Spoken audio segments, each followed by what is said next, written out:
우리가 살펴보고 있는 이 이사야서의 말씀은 전체적인 내용이 이스라엘 백성들의 타락, 그러니까 인간의 전적인 타락과 무능과 무지를 보여주고 이로 인한 하나님의 열심, 그리고 그 이후에 하나님의 회복과 구원의 예언의 말씀이 나오고 있습니다.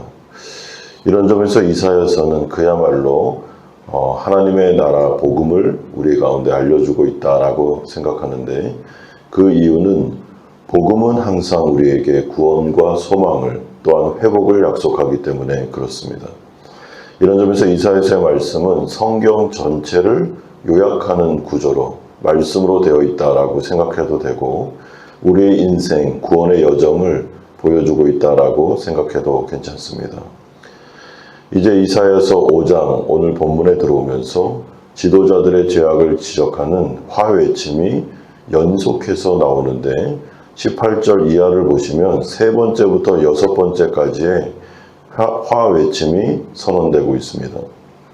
이사야 선지자는 18절을 통해서 거짓된 끈을 수단으로 죄악을 끈다라는 두 차례의 언급을 통해서 이스라엘의 지도자들의 죄가 얼마나 심각한지를 보여줍니다. 이들은 죄를 멀리하기는커녕 거짓이라는 끈으로 죄악을 자신들 편에 끌어들여 늘 가까이 했다는 뜻입니다. 더욱이 19절에 보시면 보다 알다라는 동사가 사용되면서 하나님이 진짜 계시다면 심판을 당장 보여봐라 라는 식으로 하나님을 조롱하고 하나님을 비웃기까지 하는 언행을 보이고 있습니다. 왜냐하면 이들은 수양의 번제와 수송아지를 바치는 종교적인 행위를 결코 빠뜨리지 않고 계속해서 드리고 있었기 때문에 그렇습니다.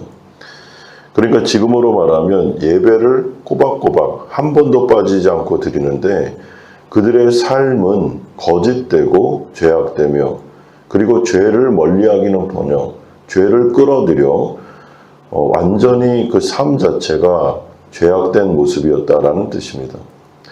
그러므로 이들의 실제 삶과 예배 행위가, 종교 행위가 분리되어 있었다는 것이죠.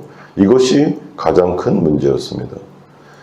또한 이사야 선지자는 20절을 통해서 네 번째 화외침을 선언하는데, 악을 선하다 하고 선을 악하다 하는 말하는 자들이라고 지적하고 있습니다. 이들은 악을 선하다고 용인하고 정작 선을 행하는 자들에게서는 악하다라고 말하며 징계했다는 것이죠.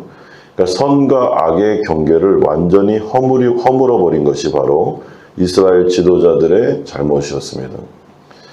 여러분, 그런데 이것은 하나님의 뜻과 완전히 반하는 것입니다. 왜냐하면 하나님은 창조 때에 혼돈에서 질서를 창조하시고 선과 악을 구분하시며 공의와 정의를 세우신 분이시기 때문에 그렇습니다. 세 번째로 이사야 선지자는 21절을 통해서 다섯 번째 화를 선포하는데, 지혜롭다 명철하다라고 스스로 생각하는 지도자층에 대하여 말하고 있습니다. 스스로라는 것은 자기 눈에 또는 자기 얼굴 앞에서라는 뜻입니다. 그러므로 이들은 스스로 지혜롭다고 말했지만 극심한 우매한 자들인데, 왜냐하면 사사기에 나오는 자기 소견에 옳은 대로 이들도 동일하게 행했기 때문에 그렇습니다. 그러므로 이들은 자신들의 가치 판단과 상충된다는 이유로 하나님의 말씀을 거부하고 무시하면서도 예배를 잘 드리고 있기 때문에 심판받지 않을 거다라는 교만한 생각을 하고 있었던 것이죠. 아니란 생각입니다. 네 번째로 이사야 선지자는 22절에서 23절을 통해 여섯 번째 화외침을 선포하는데, 포도주를 마시기에 용감하고 독주를 잘 빚는 자들이 화가 있을 거다라고 말하고 있습니다. 여러분, 이들은 적군으로부터 백성을 지켜야 하는 군인들이었고 지도자들이었습니다. 그러나 자신들의 본연의 임무를 잊어버린 채 아침부터 밤늦게까지 술을 퍼마시면서 방탕하게 생활하고, 그리고 군 복무하는 일을 잊어버린 것이죠. 심지어 재판관인 지도자들은 뇌물을 받고 악인을 의롭다 판결하는 죄까지 범하게 됩니다. 여러분, 출애굽기 23장 또한 신명기 16장에 가보시면 이것은 심각하게 율법을 어기는 행위가 되는 것이고, 공동체를 무너뜨리고 정의와 공의를 뿌리째 뽑아버리는, 그러니까 하나님이 꿈꾸셨던 하나님의 나라를 완전히 부패한 나라로 만드는 것을 의미합니다. 이에 대하여 하나님은 이들에게 화를 선포하십니다. 그러므로 24절은 이로 말미암아라는 말로 시작하는데 바로 이러한 이유 때문에 이들은 하나님의 징계를 피할 수 없다라는 뜻입니다. 특별히 이사야 선지자는 24절에서 25절을 통하여 이스라엘이 겪을 상황을 지푸라기가 불꽃에 쌓이는 모습과 마른 풀이 불꽃에 타들어가는 모습으로 묘사합니다. 왜냐하면 이제부터 일어날 징계, 심판은 가시적인 것에서부터 시작해서 눈에 보이지 않는 뿌리까지 완전히 대수술을 할 것이기 때문에 그렇습니다. 그러므로 이제 하나님은 마음을 단단히 먹으셨습니다. 이제는 참지 않으십니다. 이제는 뿌리까지, 이들의 죄의 악함의 뿌리까지 뽑아버려서 완전히 대수술을 하고 이제는 재건축을 하겠다라는 말씀을 하고 있기 때문에 그렇습니다. 그러므로 하나님께서 이들을 심판하시는 이유, 24절은 요약합니다. 이 모든 화의 요약입니다. 여호와의 율법을 버리고 멸시했기 때문입니다. 여기서 버리다 멸시하다라는 두 동사는 민수기 14장에서 이스라엘 백성들이 가나안 땅에 들어가기를 거부했을 때 사용했던 단어입니다. 그러므로 이들은 자신들의 조상들처럼 비록 가나안 땅에 들어가기는 했지만은 하나님의 말씀을 버리고 멸시했기 때문에 심판을 자초하고 있습니다. 따라서 하나님은 드디어 자신의 백성들을 향하여 징계를 선포하시며 이들에게 분노를 표출하시고 땅 끝에서부터 이방 군대를 불러 이들에게 화살과 말국박과 병거바퀴를 통해서 이들을 심판하실 것임을 예언하고 있습니다. 그리고 하나님의 심판은 그 누구도 막을 수가 없는 것이죠. 그러나 본문이 전하는 가장 심각하고 가슴 아픈 현실은 여러분, 이방 민족이 이들을 쳐들어오는 것이 아닙니다.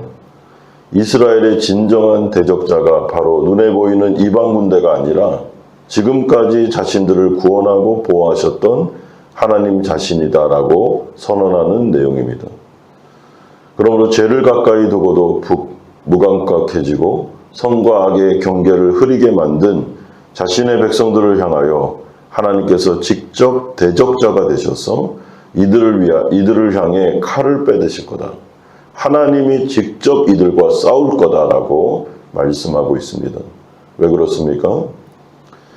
하나님은 죄와 타협할 수 없는 분이시고 거룩한 분이시기 때문에 근본까지 이들의 죄악을 완전히 뿌리 뽑기 위하여 하나님께서 칼을 드시는 것입니다.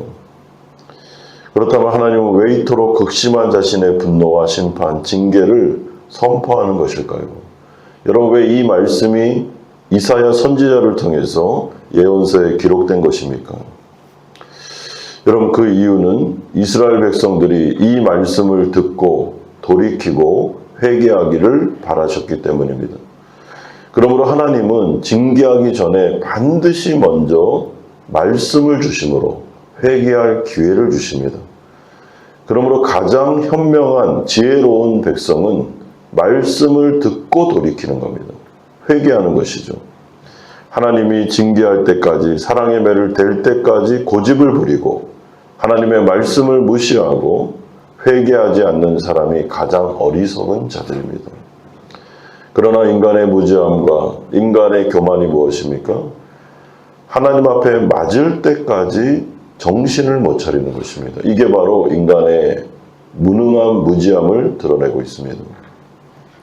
그러므로 하나님은 이사야 선지자를 통해, 에레미야를 비롯한 모든 선지자를 통해, 하나님의 말씀의 사역자들을 통해 자신의 백성들에게, 구원받을 사람들에게 먼저 말씀을 선포하시므로 이 말을 듣고 돌이키라, 회개하라. 그러면 심판과 징계를 받지 않게 된다라는 말씀을 주십니다.